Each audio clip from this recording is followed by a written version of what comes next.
दोस्तों मैं शैलेश कुमार और आप मेरे साथ देख रहे थे फंक्शन। तो हमने फंक्शन के ऊपर काफ़ी हमारी क्लिप में आ चुकी हैं और आगे भी आ रही हैं। तो हमारे इसी चैनल के पास एक फंक्शन की प्लेलिस्ट है, उसके अंदर हम फंक्शन की सभी वीडियो रिकॉर्ड करके डाल रहे हैं। तो आगे भी हमारा ये काम होता रहेगा। तो देखो, इससे पहले मेरी एक क्लिप आई थी, उसके अंदर हमने पढ़ाया था कि पीरियोडिक फंक्शन क्या होता है। तो उसके अंदर हमने बताया कि साइन का पीरियड 2 पाई होता है, कॉस का 2 पाई होता है, और कोसेक का 2 पाई होता है, सेक का 2 पाई होता है, टेन का पाई होता है, कॉट का पाई होता है। ये कैसे होता है इसका रीजन में इससे पहले आने वाली क्लिप के अंदर दिया था। आप पहले उसको अच्छे से देखें, समझें, फिर इसकी वाली क्लिप को देखें। देखो, यहाँ पर हम बात कर रही थी कि अगर मेरे पास ऐसा है, तो अगर मैं क्या करूँ कि मेरे पास यहाँ पर साइन एक्स हो। अब हम कह रहे हैं कि मेरे पास कुछ पावर है जो ऐसे हैं, साइन एक्स है, कॉस एन एक्स है, और साइन कोसेक हो गया, कोसेक एन एक्स हो गया, ठीक है। और चलो पहले साइन एक्स और कोस एक्स देखो। अगर यहाँ पे मेरे पास अगर पावर E1 है, क्या एन इज E1, तो एन इज E1 है, तो क्या आंसर आएगा? तो इसका आंसर केवल पाई होगा। इसका पीरियड क्या होगा? केवल पाई होगा। अगर मेरे पास एन इज ऑड है, एन की पावर ऑड है, तो इसका पीरियड क्या होगा? 2 पाई होगा। ओके। अगर हम कहेंगे मेरे पास ऐसे साइन एक्स लिखा है और कॉस एक्स लिखा है, और कोई भी बाकी कोई भी function, sine x, cos x, ten x, cosec x, cosec x, और ये लिखा है कॉट एक्स। एक और बचा, कोई क्या बचा? कॉट एक्स बचा। कॉट हो गया, साइन का कोसेक होगा, कोसेक बचा। तो इन सबका पीरियड क्या होगा बेटा? पाई ही होगा। अब हम कह रहे हैं कि अगर मेरे पास साइन एन एक्स है, कॉस एन एक्स है, तो इसका पीरियड क्या होगा? पाई होगा। और एन इज ऑड कब होगा? जब एन की पावर ऑड है, जैसे साइन क्यू एक्स है, तो इसका पीरियड क्या होगा? 2 पाई होगा। और साइन स्क्वायर एक्स है, तो इसका पीरियड क्या होगा? पाई होगा। और जैसे टेन, अगर मेरे पास टेन की पावर एन है, देखो, अगर टेन एन एक्स है, ठीक है, और कॉट एन एक्स है, तो इसका पीरियड क्या होगा? पाई ही होगा, चाहे पावर E1 हो चाहे ऑड हो, ठीक है। तो अगर हम बात करें थे कि टेन का कॉट का पीरियड सेम टू सेम वही होगा, पाई होगा। और अगर हम बात करें किसकी, कि अगर हम बात करें यहाँ पर टेन एक्स का, इसका पीरियड पाई मिलेगा तुम्हें, और सेम टू सेम बात करें, देखो ये जो साइन है, साइन का पीरियड क्या होता है? कॉस होता है, कोसेक एन एक्स हो गया, और इसका होता है सेक एन एक्स। तो इनका भी पीरियड सेम होगा, क्या होगा? पाई ही होगा। तो ध्यान रखना इस मेरी बात को। तो तुम ये देख रहे थे कि इसका रीजन भी जैसे पहले वाली क्लिप के अंदर दिया था, ऐसा क्यों हो रहा है, ठीक है। तो बार बार एक ही चीज़ को रिकॉर्ड करना आपको भी नहीं अच्छा लगेगा और मेरे को भी नहीं अच्छा लगेगा। तो बस तुम यहाँ पे देखो, अगर मेरे पास कोई भी फंक्शन मॉडुलस के अंदर बंद है, अगर मेरे पास कोई भी फंक्शन मॉडुलस के अंदर बंद है, तो उसका पीरियड पाई है। अगर कोई मेरे पास फंक्शन है, क्या कोई भी फंक्शन, जैसे साइन एक्स कॉस कोई फंक्शन है, तो उसकी पावर अगर E1 है, जैसे मान लो साइन एक्स और कॉस एक्स और कोसेक और सेक एक्स, अगर इनकी पावर E1 है, तो इसका पीरियड कितना है? पाई है। अगर इनकी पावर ऑड है, तो इसका पीरियड कितना है? 2 पाई है, ठीक है। अगर मैं लिखा नहीं, चलो मैं थोड़ा साफ साफ लिख देता हूँ यार, कि आपको कोई समस्या नहीं होनी चाहिए, क्योंकि स्क्रीनशॉट लेना चाहो तो ले सकती हो। देखो मेरे पास क्या है कि अगर देखो क्या से देखो, अगर साइन एक्स है और कोसेक एन एक्स है, साइन कोसेक हो गया। अब हम लिखते हैं साइन एक्स कोसेक, और फिर लिखते हैं सेक एन एक्स, और फिर लिखते हैं कोस एन एक्स। अगर यहाँ पे इफ एन इज E1, तो पीरियड कितना? पाई।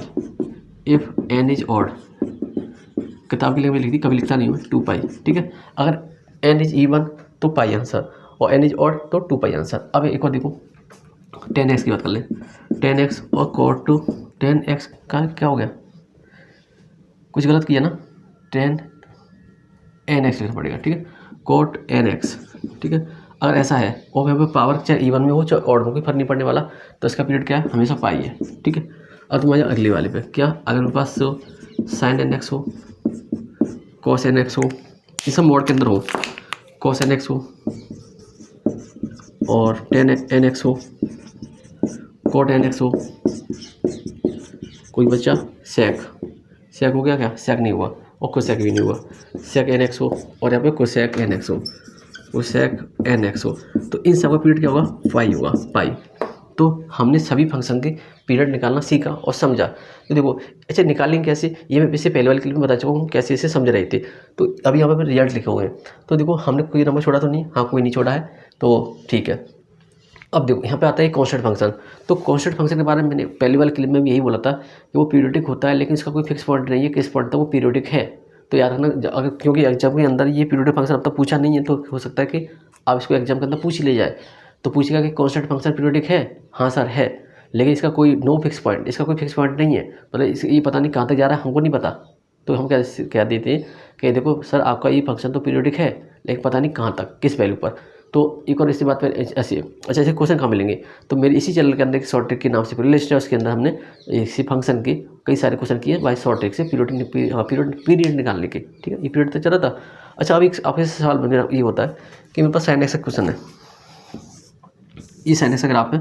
अगर तुमने आप मेरी सभी कैल पे देखी तो आप आसानी से बता सकते हो ये कौन सा फंक्शन है। बताओ कौन सा फंक्शन है, 1 है या मेनी वन है या इनटू फंक्शन है या ऑन टू फंक्शन है या फिर ऑड फंक्शन है या फिर इवन फंक्शन है या फिर इसका पीरियड बताना है, सब कुछ बताना है आपको। देखो तो आपने सोच लिया होगा क्या क्या होता है। देखो पहली बात तो मैंने बोला था कि अगर कोई फंक्शन, अगर हम उसके साथ एक्स के साथ पैरेलल लाइन ड्रॉ करें, अगर जब हम किसी फंक्शन के ऊपर एक्स के साथ पैरेलल लाइन ड्रॉ करते हैं, अगर वो केवल एक पॉइंट पर कट करती है तो वन फंक्शन होता है, और एक से ज़्यादा पॉइंट पर कट करेगी तो क्या होता है, वो मैनी वन फंक्शन होता है। तो देखो ये एक्स के साथ में पैरेलल लाइन ड्रॉ की तो 1 पॉइंट 2 पॉइंट 3 पॉइंट और 4 पॉइंट, ये आगे कई सारे पॉइंट पर कट करती जा रही है, तो ये कैसे फंक्शन हो गया, मैनी वन फंक्शन हो गया। तो अब इस बात थोड़ा आगे बढ़ाता हूँ कि हमने ये मैनी वन फंक्शन डिसाइड कर लिया कि ये मैनी वन फंक्शन हो गया। अब देखो मैं लेता हूँ मैनी वन। आप मुझसे पूछिए कि सर बताइए इवन फंक्शन है ऑड फंक्शन है, तो आप कहोगे सर हमको नहीं पता। तो इसमें मेरी एक क्लिप आई थी इवन फंक्शन ऑड फंक्शन के ऊपर, ध्यान से देख लेना। देखो ये फर्स्ट क्वाड्रेंट है, ये सेकंड क्वाड्रेंट है और थर्ड क्वाड्रेंट है और फोर्थ क्वाड्रेंट है। क्या ये फोर्थ क्वाड्रेंट है। तुम कह रहे हो अगर मेरे पास कोई भी क्वाड्रेंट है तो इसके प्रिंसिपल एक्सिस की बात करें तो प्रिंसिपल एक्सिस यहाँ से लेकर यहाँ तक है, क्योंकि इसका पीरियड कितना, आप पीरियड पूछो इसका ध्यान रखना। तो देखो ये फर्स्ट से थर्ड में गया। अब मैंने पहले बोला था अगर कोई क्वाड्रेंट, अगर कोई ग्राफ फर्स्ट से थर्ड में जाता है तो क्या होता है, वो ऑड होता है, क्योंकि थर्ड नंबर क्या ऑड है। तो कैसा फंक्शन है, sin x कैसा फंक्शन था, ऑड फंक्शन था। आप एक और तरीके से, एक और नजरिए से देखो कि देखो तुम कह रहे हो कि मेरे पास ये फर्स्ट क्वाड्रेंट से ओरिजिन के साथ सिमेट्रिक है। देखो कोई भी ग्राफ अगर ओरिजिन के साथ सिमेट्रिकल होता है तो वो ऑड फंक्शन होता है। अगर कोई ग्राफ बाई एक्स के साथ सिमेट्रिक होता है तो कैसा फंक्शन होता है, वो इवन फंक्शन होता है। ध्यान रखना इस बात को। तो अब हम बात कर रहे हैं कि अच्छा अब इस फंक्शन का पीरियड है क्या। तो देखो तुम कह रहे थे कि सर जहाँ पे एक साइकिल पूरी हो जाती है वो पीरियडिक फंक्शन होता है। देखो आधी साइकिल ऊपर है और आधी नीचे है, तो यहाँ पर इसने अपना एक काम पूरा कर लिया। तो एक काम पूरा कितना, इसे एक काम पूरा करने में कितना समय लगा है, 0। यहाँ पे पाई/2 होगा तुम्हारे पास, यहाँ पे पाई होगा माइनस का, यहाँ पर पाई होगा और यहाँ पे माइनस का पाई प्लस का पाई/2 होगा। तुम कह रहे हो सर यहाँ से लेकर पाई यहाँ पे चला और पाई यहाँ पे चला, तो एक पाई कितना, इसका पीरियड कितना हो गया, 2 पाई हो गया। ठीक है, इस तरह से आप ऐसे क्वेश्चन बना सकते हो और कर सकते हो। तो अभी एक और देखो, चलो एक और ग्राफ देख लो, 10x का और देख लो। ठीक है, तो जैसे और क्लियर हो जाएगा। जैसे हमने 10x का ग्राफ बनाया तो मैं सबको उठा देता हूँ। 10x ग्राफ देखो, तुम्हें बोला कि सर 10x ग्राफ कुछ इस तरह से बनाते हैं आप। ऐसे लिखा 0 लिखा, यहाँ पर लिखा हमने पाई/2 और यहाँ लिखा हमने पाई। इसी से हमारा काम चल जाएगा। तो हमें प्रिंसिपल एक्सिस, केवल हम प्रिंसिपल एक्सिस बना लेंगे ना, उसी से हमारा काम चल जाता है। तो इसमें ऐसे कुछ डिजाइन करनी पड़ती है। कहोगे सर हमको तो याद नहीं रहेगा, कोई बात नहीं, याद हो जाएगा। हाँ, f(x) का आपको ग्राफ आता है। f(x) का ग्राफ मैंने इसी के अंदर बनाया हुआ है, यार मैंने आपको सब कुछ पढ़ा दिया है, तो बार बार मेरे को रेफरेंस देना पड़ता है। देखो ये x का ग्राफ एक तरह से थोड़ा बस ध्यान रखना पड़ता है किसका, इस चीज़ का।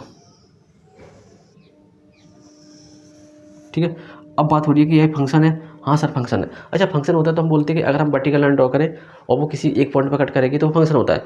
तो मुझसे वर्टिकल लाइन ड्रॉ करके देखो क्या एक ही पॉइंट पर कट कर रही है, हाँ सर एक पॉइंट पर कट कर रही है, तो दिस इज फंक्शन। हम एक्सिस छोड़ देते, एक्स एक्सिस को और वाई एक्सिस को कंसिडर नहीं करते जब भी हम कोई भी काम कर रहे होते हैं। तो देखो, तो हम बात करें कि ये केवल एक ही पॉइंट पर कट करेगी तो ये फंक्शन होगा। हाँ सर फंक्शन होगा।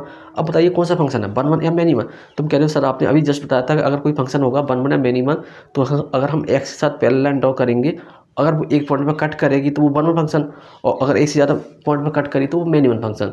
तो तुमने देखा कि यहाँ पर अगर हम एक्स के साथ कोई पैरेलल लाइन ड्रॉ करें तो वो कितने पॉइंट पर कट कर रही है। तुम कहोगे सर एक पॉइंट पर कट कर रही है, तो कौन सा फंक्शन हो गया। देखो सर ये हो गया 1 फंक्शन, और साथ में क्या था। अब चल बात करते हैं कि इवन फंक्शन है कि ऑड फंक्शन है। कि सर जस्ट अभी आपने बताया था कि अगर कोई क्वाड्रेंट 1 से थर्ड में जा रहा हो तो ऑड फंक्शन होता है। देखो ये फर्स्ट क्वाड्रेंट है, ये सेकंड है, ये थर्ड है, ये 4 है, तो फर्स्ट से थर्ड में आ गया तो कह रहा है कि सर ऑड फंक्शन। नहीं सर मज़ा नहीं आया, तो बस बताओ। देखो हमने बोला था कि अगर कोई ग्राफ फर्स्ट क्वाड्रेंट से थर्ड में जाएगा तो ऑड, और फर्स्ट से सेकंड में जाएगा तो इवन फंक्शन। अब बात ही हो रही थी कि सर हमको दूसरे तरीके से बताइए। तो मैं कह रहा हूँ कि अगर कोई क्वाड्रेंट अपने अपोजिट क्वाड्रेंट में चला जाए, नहीं समझ आया कोई बात नहीं। अगर कोई क्वाड्रेंट अपने ओरिजिन के साथ सिमेट्रिकल हो, क्या हो सिमेट्रिकल हो किसी के साथ अपने ओरिजिन के साथ, तो क्या होगा, वो ऑड फंक्शन होगा। देखो ये अपने इसका ये ओरिजिन है तो इसके अपोजिट हो गया, और दूसरी बात ये सिमेट्रिक भी हो गया, तो कह रहे क्या है ऑड फंक्शन है। तो ऐसे याद रख लीजिएगा। तो कैसा फंक्शन था, ऑड फंक्शन था। अच्छा ये और अच्छा लिख दिया ना। अब देखो इसका पीरियड बताइए, इसका फंक्शन का पीरियड क्या है। देखो मैं पूछ रहा हूँ इस फंक्शन का पीरियडिक है क्या, इसका पीरियड है क्या। तो कहोगे सर पीरियड हम उसे कहते हैं जहाँ पर वो अपनी एक साइकिल को पूरा कर ले, वही क्या होता है, पीरियड होता है। तो हम कहा कि सर ये आधा ऊपर लटका हुआ है और आधा नीचे लटका हुआ है, तो 0 से पाई इधर है और 0 से पाई/2 इधर है, 0 से पाई/2 इधर और 0 से पाई/2 इधर, तो आधा पाई कितना पाई, देखो π/2 और प्लस का π/2, तो कितना हो गया 2 पाई ऊपर आ गया, 2 नीचे आ गया, कटेगा कितना पाई बचा, तो इसका पीरियड कितना है पाई।